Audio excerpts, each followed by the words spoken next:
Yo, what's going on, guys? It's your boy Jay. I'm back again with another install for you guys, and today what I'm gonna be showing you, you already seen the title, I'm sure you've seen the picture. I'm gonna be showing you something about installing the SEMA bumper, however you want to say it. There is a video out there by one of my good friends, King Camry, showing a little bit on how you can install it.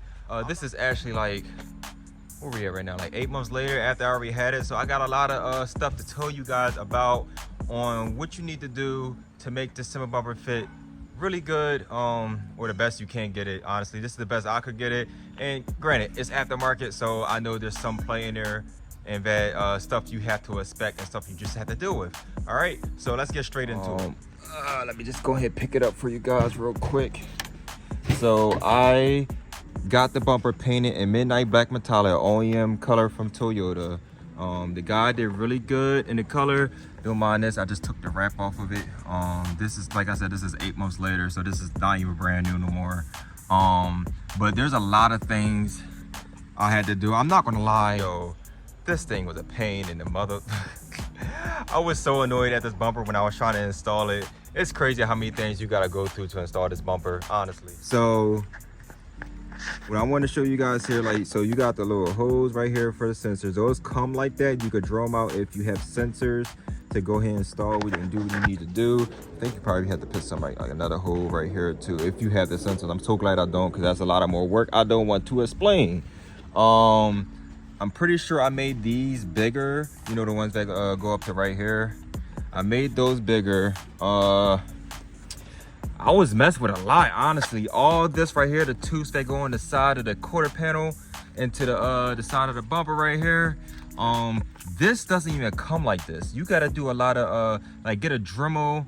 The Dremel is your best bet, and you literally gotta sit there with your OEM bumper and the SEMA bumper, the aftermarket carbon bumper, and try to make this look as close as possible to what you see on your OEM bumper. What else I got going on here? I did some shaving right here, thinking this is the issue. It probably was a little bit, but I did what I needed to do. I do highly recommend that you do all the shaving and cuts and stuff you need before you get the bumper painted. That way you don't see those marks like I do. But my car is wrapped, or it was wrapped at this point in the video, or this time of life right now what we're dealing with. So it doesn't really affect me. But yeah, do all the cuts and shavings and whatever you need to do before you paint the bumper. So back to what I was saying, this entire bumper is made out of fiberglass. This isn't your typical plastic bumper like the OEM. Like this right here could crack if I bend it too far, and we're not going to do that. You got the little grates down here. When my painter actually painted, he went ahead and took apart this whole entire bumper, and it became 2 pieces essentially, or 3 because of the carbon fiber trim right here. This is something you really have to play with until you get the fitment that you are satisfied with, or that you know you're not going to complain about. Anyway, and as for my light right here, this light does not, I repeat, come with the bumper. This is a Yofer light. This one specifically is for Hondas, but the red one that comes on the Yofer diffusers, you can use that and put it on here to give yourself a brake light. If you don't have to do that. There is no hole right there. I had to create one. So now I want to talk about what did I have to do to my bumper, the inside of the bumper. You already see right now, this whole area has been painted black. Remember this right here, this part right here is originally silver. I painted it black because after you install the bumper, you can see that metal bar through the grate on the bottom. All right, so I painted that whole paint black and some type of paint, like paint you can get from Walmart or AutoZone that's for like rust and stuff like that. That way I knew I wouldn't have a problem with it. If you look closely, I got all inside here, you know what I'm saying, all the side here. I painted this whole area so you couldn't see none of this. All right, same on the other side.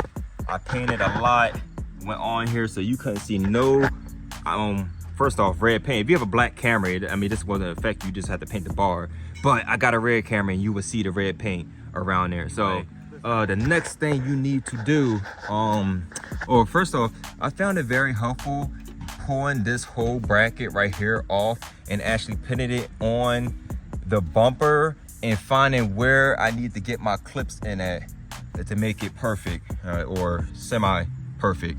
Anyway, the next thing I needed to do, I shaved off a bolt that was over here for this bracket. Now you already see there's something weird going on here. So I had my friend use a Dremel and cut this piece off, right? This piece of the bracket.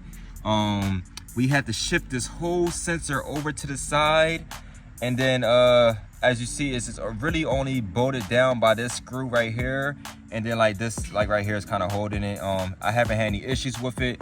The sensor works perfectly fine. Didn't need to be recalibrated, none of that mess. Now listen, I know you guys are very particular. Some of you guys are very particular about, you know, oh, I need to recalibrate, or you shouldn't mess with the sensor or do that. I didn't unplug it, none of that mess. Listen, you want to get deep into modding your car, you know, you want to have nice things and be different. You got to do stuff outside of the box, okay? And on the other side, I did the same exact thing. I cut this piece off of the, I guess you could call it the bracket, moved the sensor over, right?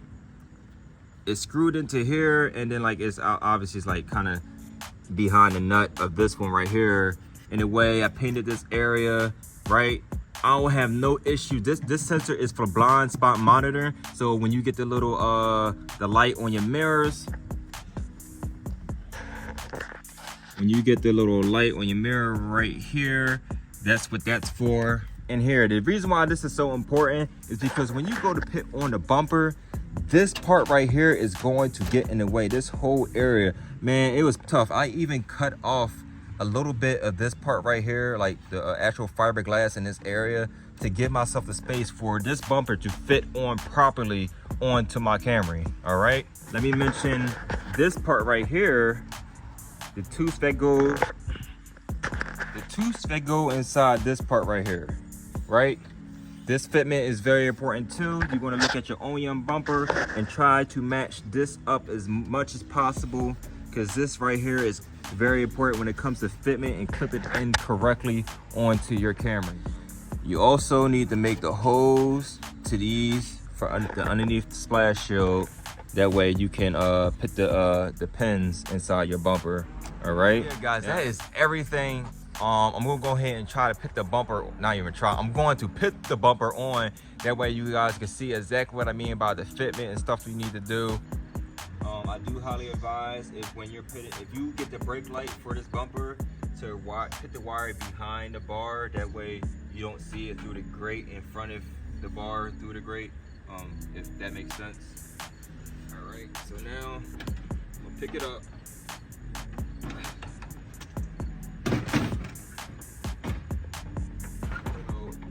It's pretty much the same way if you was putting your own OEM bumper back on. It is a little bit tougher because this bumper has no flexibility to it, so you have to be careful. And you're just gonna put it up like that. You're gonna match these holes right here the same way as that. Same way you would install your regular bumper, right? Now when you come over to the side over here, come on, because I'm not important, what I'm doing is more important. Okay. All right. When you come over to the side over here, same thing right here. So you're gonna like pick this up. All right, let's go in like that. Now if you see, it looks kind of bad right now, like the fitment, but when the colors actually match, because I just took my wrap off, you can't really notice this. Like, it's gonna be there, but it's not really that big of a deal. Now if you could get it better than this, I applaud you, but it's really not that important now. Now for this area right here, I'm actually gonna find a solution to this very soon, because it's been like this for the longest. So I'm gonna fix it to the point where this is actually,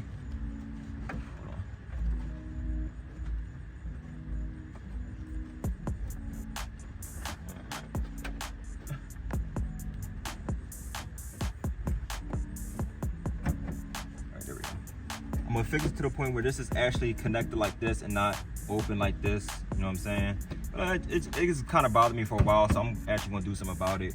As for this part right here, I wouldn't advise using the regular little tiny pushing that usually goes in this area. I've been using the bolt that originally comes from the front bumper. I have extra ones. and you can just screw that in there for extra reinforcement. It's not gonna go anywhere. All right, I'm not saying anything for this side, for the tooths.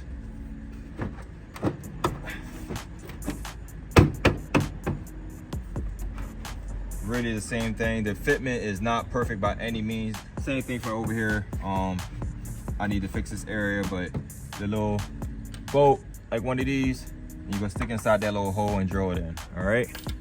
Now, lastly, these pushings right here, right? So you're gonna take these and stick them right up here, just like the regular ones. All right. I've never had a problem with this area.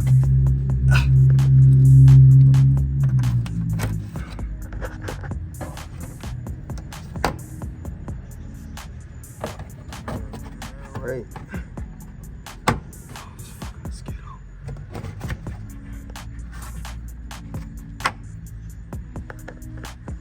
And yeah, that is it for that. And I'm gonna screw everything else back in. Now when I go to close the trunk, you guys want to see fitment, whatever, this is what you're looking at.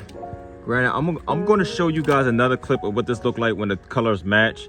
That way you believe me where I say this is really not a problem. Because this is the only other thing that I haven't adjusted for, and I really don't care that much about right now, is my MagnaFlow exhaust. Now, obviously it's not centered, so one day I'm gonna get these tips moved over to about right here. That way it's not so close to my carbon over here. You guys know me. As always, I'm gonna leave a link inside the description below if you want to purchase this expensive bumper. This thing is not cheap at all. So yeah, I hope this video found you guys well. I hope this video helped you figure out how to install the SEMA bumper. And then yeah, so till next time guys, whenever the next video may be.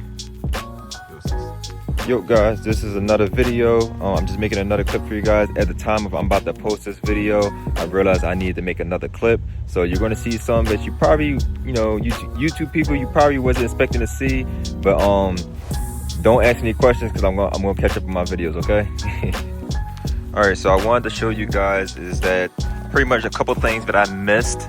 So just want to show you what it looked like when the colors are matching and what the gaps look like on my car. Now you may get it better than this. It doesn't really matter. If you do, I congratulate you. Another thing I forgot to mention in the video was the bracket that connects to this tail light that's behind the bumper needs to come off as well. I wanted to show you that eventually I got my MagnaFlow tips to be centered with the bumper, so you can see what that looked like.